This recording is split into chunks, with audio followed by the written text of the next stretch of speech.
Praise the Lord. ദൈവത്തിൻ്റെ അതിപരിശുദ്ധമേറിയ നാമം വാഴ്ത്തപ്പെടുമാറാകട്ടെ. അനുഗ്രഹിക്കപ്പെട്ട ആ നല്ല സമയത്തെ കർത്താവിൻ്റെ മാനവും മഹത്വവും പുകഴ്ചയും അർപ്പിക്കുന്നു.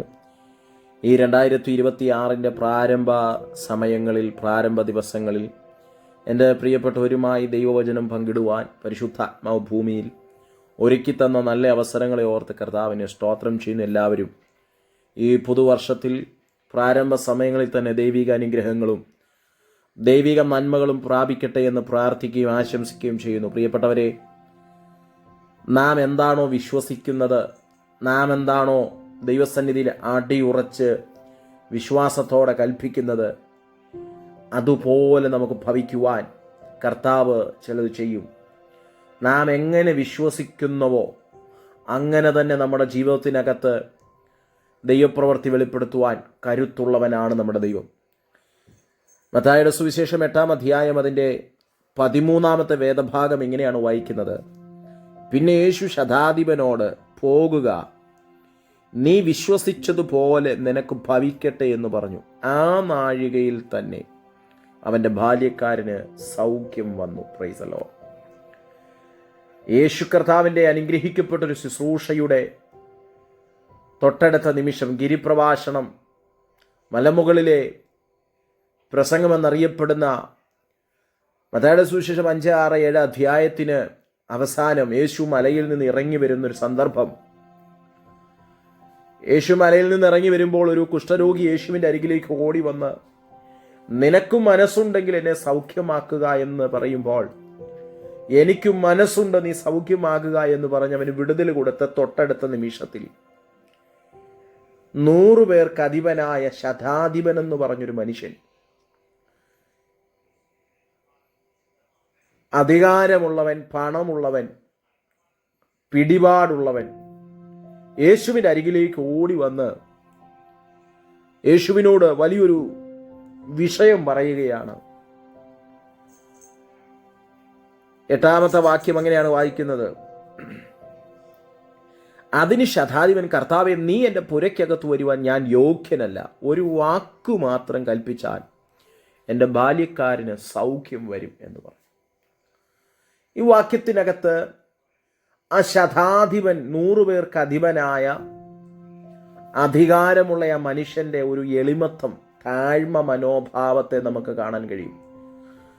തൻ്റെ ബാല്യക്കാരൻ്റെ വിഷയമായിട്ട് യേശുവിൻ്റെ അരികിലേക്ക് ഈ ശതാധിപന് വരേണ്ട ഒരു ആവശ്യവുമില്ല. എന്നാൽ അത്രയും പേരെ ജോലി ചെയ്യിപ്പിക്കുന്ന, അല്ലെങ്കിൽ അത്രയും പേർക്ക് അധിപനായി മനുഷ്യൻ, ഒരു ബാല്യക്കാരന് ഒരു പക്ഷപാത രോഗം, ഒരു അസ്വസ്ഥത വന്നപ്പോൾ സൗഖ്യമാക്കാൻ ലോകവൈദ്യന്മാരെക്കാളും അപ്പുറമായി സർവശക്തനായ ദൈവത്തിന് കഴിയുമെന്ന് വിശ്വസിച്ച് യേശുവിൻ്റെ അരികിലേക്ക് കടന്നു വരുന്നൊരു കാഴ്ച.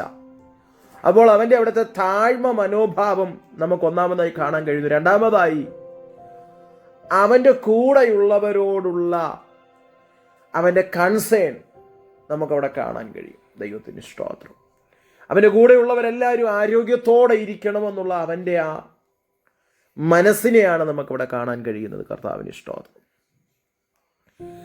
ആ 100 പേർക്ക് അധിപനായ, അധികാരമുള്ള, പണമുള്ള ആ മനുഷ്യൻ പറയുന്ന ആദ്യത്തെ പദം ഇതാണ്: എൻ്റെ പുരയ്ക്കകത്ത് വരുവാൻ ഞാൻ യോഗ്യനല്ല. ദൈവത്തിന് സ്തോത്രം. അപ്പം യേശു കർത്താവിനെ ആ മനുഷ്യൻ കണ്ടിരിക്കുന്ന ഒരു കാഴ്ചയാണ്, വലിയൊരു ബഹുമാനാർത്ഥമാണ് യേശുവിനെ ആ ശതാധിപൻ കാണുന്നത്. ദൈവത്തിന് സ്തോത്രം. പ്രിയപ്പെട്ടവരെ, ഈ സന്ദേശം ഈ 2026 പരിശുദ്ധാത്മാവ് നൽകി തരുന്നതിന് ഉദ്ദേശം, നമ്മുടെ സഹയാത്രികരോട്, മറ്റുള്ളവരോടുള്ള നമ്മുടെ മനോഭാവം എങ്ങനെയാണ് എന്ന് നാം ഒന്ന് തിരിച്ചറിയണം.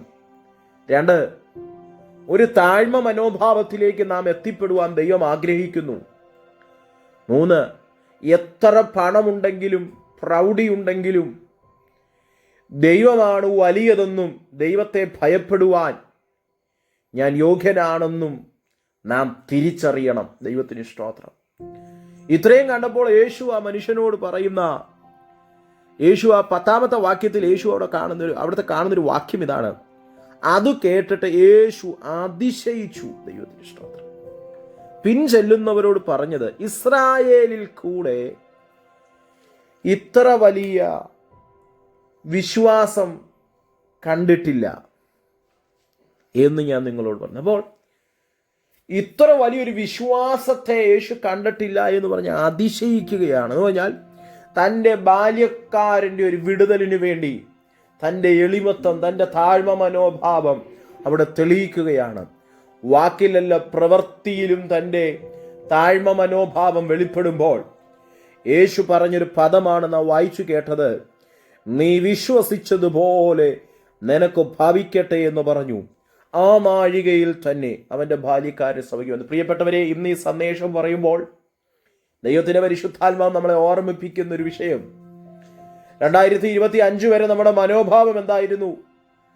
2025 വരെ നമ്മുടെ മനോഭാവം ഉയർന്ന മനോഭാവമായിരുന്നു, താഴ്ന്ന മനോഭാവമായിരുന്നു? നാം തന്നെ ഒന്ന് ചിന്തിച്ച് നമുക്ക് ചേഞ്ച് വരുത്തണമെങ്കിൽ ഒന്ന് ചേഞ്ച് വരുത്തി 26-ൽ എനിക്ക് മാത്രമല്ല എൻ്റെ കൂടെയുള്ളവരെ ഒന്ന് അനുഗ്രഹിക്കണമേ എന്ന് പ്രാർത്ഥിക്കാൻ കഴിയുന്ന വ്യക്തികളാണോ നാം? നാളിതുവരെ നാം പ്രാർത്ഥിച്ചത് എൻ്റെ സ്ഥിതിക്ക് മാറ്റം വരുത്തണം, എൻ്റെ അവസ്ഥ മാറ്റണം, എനിക്ക് അത് നൽകിത്തരണം, നമ്മുടെ അങ്ങനെയുള്ള പ്രാർത്ഥനകൾ മാറ്റിയിട്ട് യോബിൻ്റെ പ്രാർത്ഥന പോലെ തൻ്റെ സ്നേഹിതന്മാർക്ക് വേണ്ടി പ്രാർത്ഥിച്ച യോബിനെ പോലെ യോബ് തൻ്റെ സ്നേഹിതന്മാർക്ക് വേണ്ടി പ്രാർത്ഥിക്കാൻ തയ്യാറെടുത്തപ്പോൾ അവൻ്റെ സ്ഥിതിക്ക് മാറ്റം വരാൻ തുടങ്ങി. നമ്മുടെ മനോഭാവത്തെ പരിശുദ്ധാത്മാവ് ഇന്ന് പകൽ നോക്കുകയാണ്. നമ്മുടെ മനോഭാവം താഴ്മയുള്ള മനോഭാവമാണോ? മറ്റുള്ളവരോട് കൺസേണുള്ള, മറ്റുള്ളവരെയും പരിഗണിക്കുന്ന ഒരു മനോഭാവമാണോ നമ്മുടെ? നിശ്ചയമായി അങ്ങനെ ഒരു മനോഭാവത്തിലേക്ക് വന്നാൽ നമ്മുടെ സ്ഥിതിക്ക് മാത്രമല്ല, നമ്മുടെ ചുറ്റുപാടുമുള്ളവരുടെ സ്ഥിതികളെയും മാറ്റി അനുഗ്രഹപൂർണമാക്കാൻ കഴിയുന്നൊരു ദൈവത്തിൻ്റെ കരം ചലിക്കും. ഇന്ന് നമ്മുടെ മനോഭാവം താഴ്മയുള്ള മനോഭാവമായി മാറട്ടെ. മറ്റുള്ളവരെയും പരിഗണിക്കുന്നൊരു മനോഭാവത്തിലേക്ക് നാം വരട്ടെ. എത്ര പണമുണ്ടെങ്കിലും പ്രൗഢി ഉണ്ടെങ്കിലും കർത്താവിനെ ഭയപ്പെടുന്ന വ്യക്തിയായി മാറട്ടെ. വളരെ പ്രാർത്ഥനയോടെ എന്നിലൊരു മാറ്റം തരാൻ, എൻ്റെ വിഷയത്തിനൊരു ഭേദം വരുത്താൻ സർവശക്തനായ ദൈവത്തിന് കഴിയുമെന്നുള്ള ഒരു ബോധ്യത്തോടെ നമുക്ക് പ്രാർത്ഥിച്ചു തുടങ്ങാം. കർത്താവ് ചോദിക്കുന്നു, നമ്മുടെ വിശ്വാസം എത്ര വലിയതാണ്?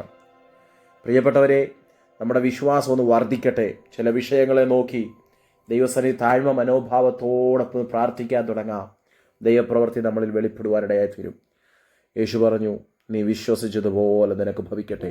ഇന്നെൻ്റെ പ്രിയപ്പെട്ടവരോട് ഞാൻ പറയുന്നു, വിശ്വസിച്ചതുപോലെ നാം എങ്ങനെ വിശ്വസിക്കുന്നുവോ അതുപോലെ നമ്മുടെ വീടിനകത്ത് തലമുറകളുടെ മേൽ, നാം പ്രാർത്ഥിക്കുന്ന വിഷയങ്ങളുടെ മേൽ ദൈവപ്രവൃത്തി ചലിപ്പിക്കുവാൻ, ദൈവപ്രവൃത്തി അയക്കുവാൻ കരുത്തുള്ളൊരു ദൈവത്തിൻ്റെ കരം ചലിക്കുന്നുണ്ട്.